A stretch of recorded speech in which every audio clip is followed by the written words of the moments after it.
Hi, everyone. I hope you're having a good Wednesday. Hopefully, you enjoyed my little slow motion bouncy ball video. The idea is this, right? You have this ball and you drop it, and what happens is when it hits the ground, it bounces up to about half the size, and then bounces to about half that size, and then half that size, then half that size, then half. So the concept is what happens after every bounce? Well, there's only four things that can happen in math, right? They can multiply, divide, add, or subtract. Exponents are just fast multiplication. Um, and, there's quick multiplying is just quick addition. There's combos of those things, but really it comes down to those four. So what's going on in this picture? Well, the bouncy ball, clearly you're not adding. I guess you could say adding negatives, but it's changing by a different. You are decreasing each bounce, but you're not decreasing by the same amount. So it's not subtraction. It's actually not a combination. So if we think about it being one half the size of each bounce, the idea would be, oh, well, I could be dividing by 2, or I could be timesing by 1/2. So really, it could be either of those. Each bounce is half the size, or each bounce I'm dividing by 2. So keep that in mind as we try this warm-up. So if you could pause it for 5 minutes to give everyone a chance to do this warm-up, that would be great. So you guys write down these patterns and see if you can figure out what the pattern is. Take some time, try them by yourself, discuss with your neighbor, pause the video for 5 minutes. Good luck.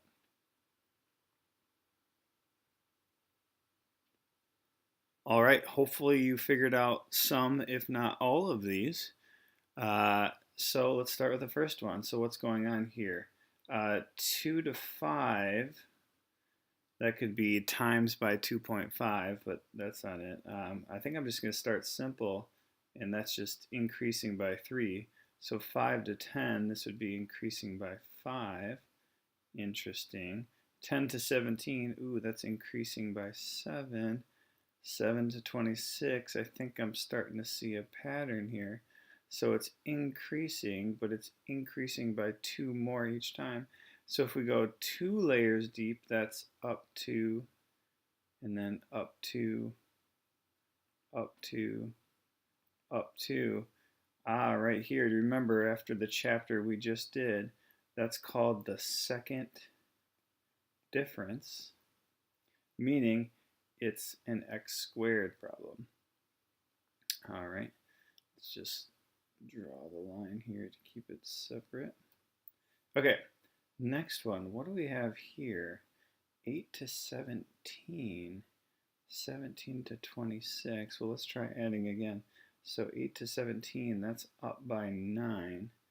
17 to 26, well, that's up by 9. 26 to 35, there it is. They're all just straight up increasing by 9 constantly. So that's called a constant. Or you could think of it as a rise of 9 for each one. Oh, rise over run or slope. So basically, we know this is a line. All right. Third one, 6 to 18 to 54 to 162. Whoa, this one's jumping in a hurry. So that's times 3, times 3, times 3, times 3, times 3. It's tripling each time. Well, here's the thing. If you're going to write times 3, times 3, times 3, times 3, times 3, the fast way to do that is 3 to the x power, or to the unknown power. We don't know how many times this pattern is going to continue, but we're multiplying by 3 over and over again. So that's called a exponential, or one that has exponents. All right. Last but not least, ooh, this is our first one that's decreasing, but it's not decreasing by very much. or excuse me, it's not decreasing by the same amount. So 384 to 96. I could figure out what, oh, let me check my calculator. Wow, yeah, that's divide by 4. Yeah, it is. Well, 96 to 24, that's divide by 4. Oh, oh my goodness. They're all divided by 4. What's 6 divided by 4? Well, that's 6/4. And then divide by another 4, and that would become 6/16. So it's divide by 4. So this one is division. However, is there really a way to do divide over and over and over again? Like, how can you say divide by 4, divide by 4, divide by 4? There's no division of exponents. So yes, divide by 4, but instead we have to think multiply by 1 over 4. So we would do it like this, and then we'd have to do an exponent. So in this chapter, whenever you see a pattern that's division, don't think division. Instead, think about multiply by a fraction so that it could decrease that way. All right, so that being said, in this chapter, we are looking for exponentials. We are looking for x to be in the exponent. And if we go back to the top, the moral of the story is, yeah, the ball is half the size. We're not going to do divide by 2. We're just going to think multiply by half. So for this entire chapter, even if it's a division situation, we're going to think about multiply. Okay, so moving on. Here's example 1 for tonight's homework.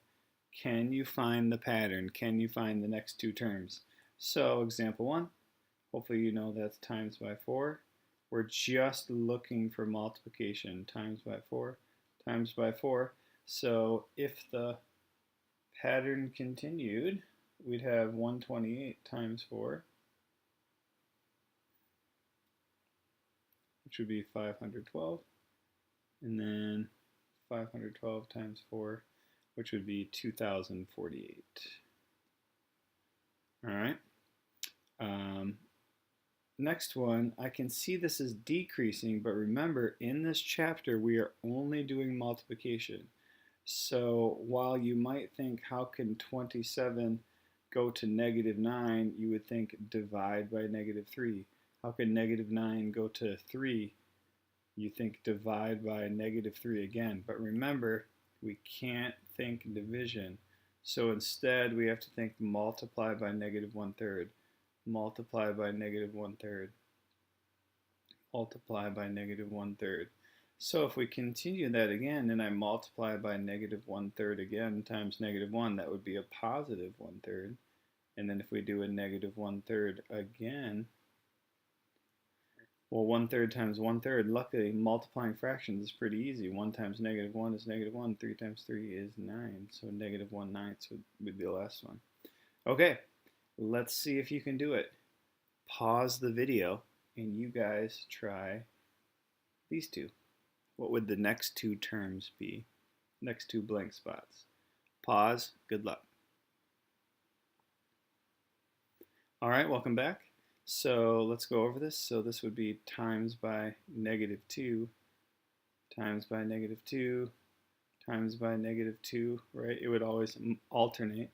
So the next one, if the pattern continued, would be positive 80. And then if you multiply by -2 again, it would be a -160. All right. The second one was probably pretty tricky because you have to think, what do I times by from 512 to get to 384? Well, if you can't figure it out, divide backward. If you're trying to figure out, 512 times what equals 384, well then work backwards. The quick thing to figure it out would be to divide backwards. So if I do 384 quick, divided by 512, I would get, 0.75 or 75%, or we want to think as a fraction in this chapter as well. That would be like 3 over 4. So it's decreasing by 3/4 of itself each time. So if I do times by 0.75 times by 0.75, it ends up working. So if I do 216 times 0.75, I get 162. If I multiply that by 0.75, I get 121.5. So definitely trickier, but if you need to figure out what is the decimal or what is the fraction, just divide backwards. All right, so the last part of this chapter is, what if we need to find a term like way out there? What if you need to find the 10th term, all right?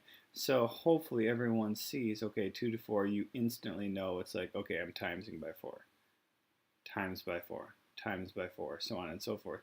But are you really going to sit there on your calculator and say times 4, times 4, times 4, times 4, times 4, when we know if we just do 4 to an exponent, that would give us, all right, how many times we have to multiply by 4.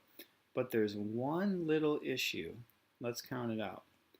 So if I wanted to find the 10th term, let's think about it. Here's 1 here. If this is the first and this is the second, remember I've only made one multiplying of 4 and I'm already at my second one. If you think about it, you need a starting point. So you already have one. You already have a number. So in this problem, it's 2. 2 is my starting point. So if you think about it, I would go 1, 2, 3, 4, 5, 6, and so forth. But by the time I get to the 10th term, it only will take 9 moves to get there. So that being said, how I would do this is I would take my first term, 2, I would multiply it by the 4, right? That's what our change is. But I would actually do it to the 9th power, because it would only take 9 moves to get from the first term to the 10th term. So let's type this into our calculator. 4 to the 9th power times 2. So my answer, yeah, you don't want to do this by hand, would be 524,288 would be what the 10th term would be. That is massive. So here you go. Here's the goods. There is a formula for these, okay? The fancy word for this chapter, for this section, is these are called geometric sequences. Right? A sequence is like a pattern or an order. Okay, so when we're talking geometric, we're talking about right here multiplying. So the idea is, if you want to find out like the 10th term, so in this problem we would write a sub 10 like that. The 10th isn't doing anything, it's just telling us what term we're on. If I'm looking for the 10th term, like I did up here, okay, I would say a sub 10. A sub 1 right here, do a different color. A sub 1 is talking about whatever my first term, so that's the 2 in this problem. All right, times, in parentheses, R stands for my common ratio. Well, in this problem, we're multiplying by 4 each time, so that's there. And then what's weird about the exponent is n stands for still what term we want, but we have to remember there's always going to be one less because we've already had a first term. So if I'm looking for the 10th term, I have to do to the 10 minus 1 power. So coming full circle then, the entire equation right here, can you just get that, is a sub n, the total or the term, whatever term you're looking for, equals the first term a sub 1 times the rate, but the rate has to be to the n minus 1 power. So this is an equation, it's a formula you'll have to know. So one final example then, so we look here. What if you wanted to know the 25th term? Well, you need a first term, so this is a sub 1. So we look at the pattern, and it's timesing by 4, timesing by 4. So 4, again, same problem. That's our R, that's our common ratio. So how would I write this? I would do a sub 25, it's asking again for our 25th term, is equal to a sub 1, which is 3, or original number, times by 4 to the 25 minus 1 power. And you got to think like kind of doing that in parentheses. So it would be 3 times 4 to the 24th.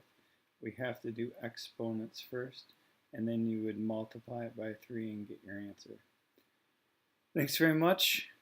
Work with a partner on your homework. Hopefully you guys figure it out. We can go over whatever questions you have tomorrow. Have a good night.